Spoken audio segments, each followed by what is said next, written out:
I've used an iPad for all my schoolwork for the last year. And here's exactly whether I think you should do the same as a high school student. Hi, I'm Simon, a grammar school student, and today I'm gonna give you all the pros and cons of using an iPad as a main school device. So let's get into it.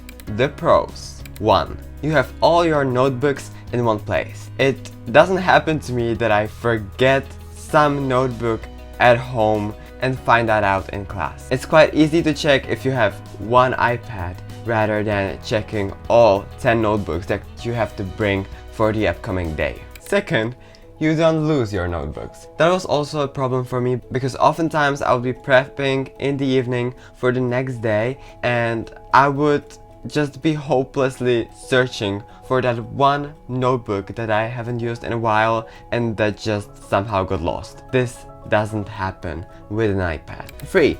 You can easily share your notes. We all have those friends that we sometimes share our notes with. This is much easier with an iPad because you don't have to spend minutes taking each page of every notebook you use that day, but you can easily just click one button in your iPad app. I use Free Notes and quickly export it as a PDF and send it directly via, for example, WhatsApp, Instagram, or iMessage directly from your iPad. 4. You can easily sync your iPad with your phone, and that means you can learn on the way. For example, you don't have to be taking out of your bag the huge notebooks in, for example, stuffed tram or bus, but you can easily pull out your phone and there look up your notes. 5, and this is a really convenient one. You don't have to buy new notebooks every single year. That means there's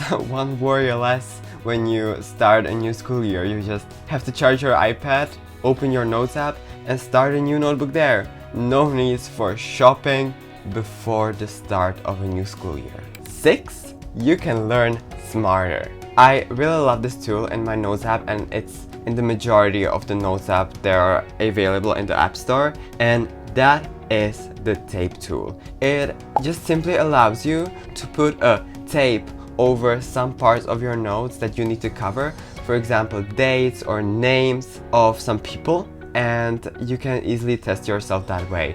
And if you want to check, you just click the tape and it disappears and you can easily see the name. I find this incredibly convenient because nowadays I don't have to make enormous Quizlet for every single test because I can just easily apply the tape tool and test myself this way. 7th pro, it's easier to learn from presentations or PDFs. I really love this one because when a teacher gives you a presentation or PDF that you have to learn from, there is no need to print it because you can simply download it to your iPad.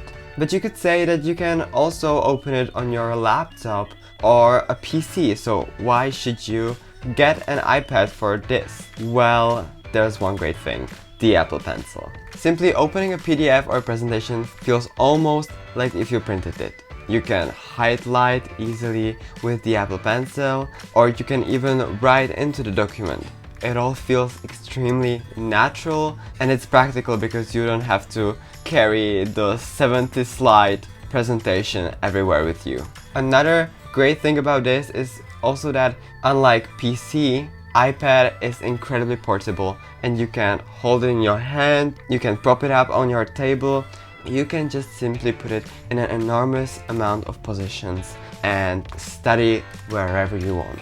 And also, a little pro tip, if you have an iPad, you don't even have to print out your notes when you're doing some presentation because you can easily just hold it in hand and use it as a teleprompter for your presentation. I am even using my iPad as a prompter for all of my videos that I shoot on this channel. I never print my notes now that I have my iPad. And now the last but not least, the 8th benefit, you still get the benefits of memorizing the information with your hands. there have been several scientific studies that say that if you take your notes with a keyboard, you actually remember less from the process of taking notes than when you write it with your hand. And for that reason, many people choose paper notebooks over, for example, MacBooks or laptops. But with iPad, this doesn't apply, thanks to, again, the Apple Pencil. Because when you're writing on the screen with the Apple Pencil, the same thing applies like when you're writing on a paper. You remember more than when you write it on keyboard.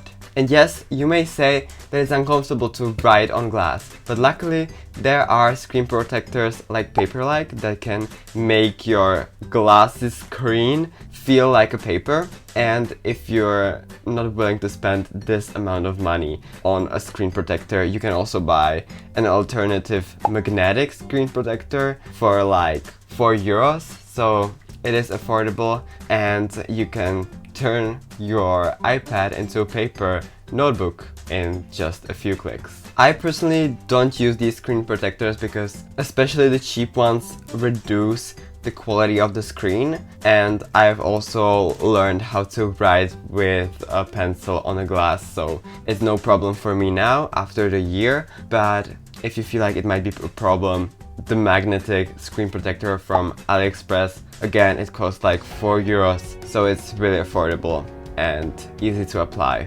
And also, when you're taking notes on your iPad, there is the possibility to attach a keyboard or to connect a Bluetooth keyboard and write normal text with that. So you get the best of both worlds. But of course, there are cons to using an iPad as your main notes device. And the first one is that it's expensive.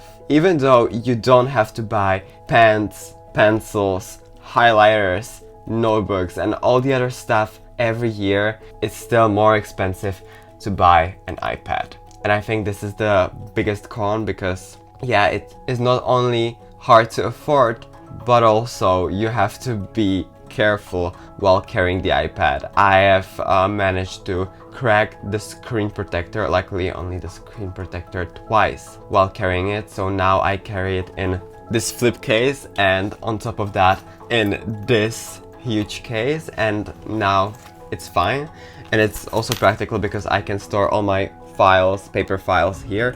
But yeah, you must be careful about it because it's easy to break. Also, the base iPad starts lagging over the years. I have the iPad 9th generation, the one from the year of 2021, 256 gigs, and I've had it for 3 years, I think. And I gotta say, after 2 years, it started lagging, and I don't think it's much better nowadays with the new base models. And so I would definitely rather choose a refurbished iPad with, for example, M1 chip that costs the same as a new entry-level iPad, and I would go for that. Of course, 256 gigs minimum. I would definitely go for the iPad with the M chip. No, the A16 or any other A chip. I think that the M chip ages much better. It's also being used in MacBooks, Macs in general, so it's much more future-proof. And with the refurbished model, if you're buying the refurbished device from a trustworthy seller, you actually get much more value and much more years of quality use. So I would definitely consider that. Third, the battery. Like all digital devices, even the iPad must be charged. And if you have it longer, I've had this one for 3 years, as I said earlier, I gotta charge it every single night. And you must always be conscious about the fact that when there's no battery, there are no notes. So you always have to think about the charging. And fourth, and this might be the biggest con, the iPad just can't be easily distracting. I gotta say that it's just so easy to start playing Block Blast in the middle of a class instead of actually focusing. And I must say I was fighting with this a lot, especially in the beginnings when I started using the iPad. At school, it was really tempting to open the games and other apps. Luckily, I managed to balance this and I don't do this stuff anymore. And also it can be quite distracting during your home study time. But again, if you manage to balance that, for example, by deleting the apps or setting screen time limits. If you want, I can make a whole video on how I set the boundaries for myself. If you're interested, please let me know in the comments. So, now you might be wondering, should you buy an iPad for school?